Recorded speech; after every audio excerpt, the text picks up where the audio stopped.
বৃহস্পতিবার ঈশান নামাজের পরে বিছানায় গিয়ে একটি আমল করুন, সকালে উঠেই আপনি ফলাফল দেখবেন ইনশাআল্লাহ। বৃহস্পতিবার একটি পবিত্র দিন।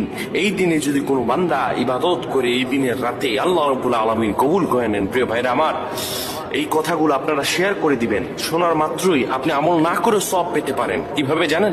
আপনার একটি শেয়ারে আপনি আমল না করেই সওয়াব পাবেন। আপনার একটি শেয়ারে যদি অন্য ভাই আমল করে তার সমপরিমাণ সওয়াব আপনি পেয়ে যাবেন। রাসূল সাল্লাল্লাহু আলাইহি সাল্লাম বলেন, বাল্লিগু আন্নি ওয়ালাউ আয়া, আমার পক্ষ থেকে একটি আয়াত, একটি হাদিস যদি তোমার কাছে পৌঁছে, তুমি এটি অন্যের কাছে পৌঁছে দাও। সুবহানাল্লাহ।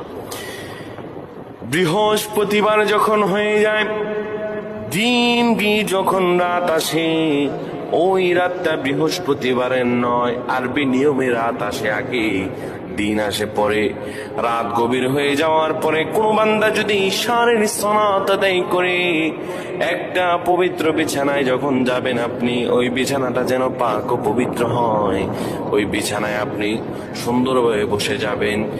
তারপরে বসে যাওয়ার পরে আপনি দোয়া পড়তে থাকবেন, আর রহমান আর রহমান 7 বার পড়বেন।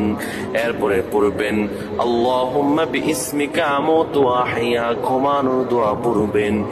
এরপরে বুকের মাঝে আপনি দুরূদ পড়ে 10 বার মনের আশাগুলো নিয়ে আল্লাহর কাছে দোয়া করে পবিত্র বিছানায় ঘুমিয়ে যাবেন।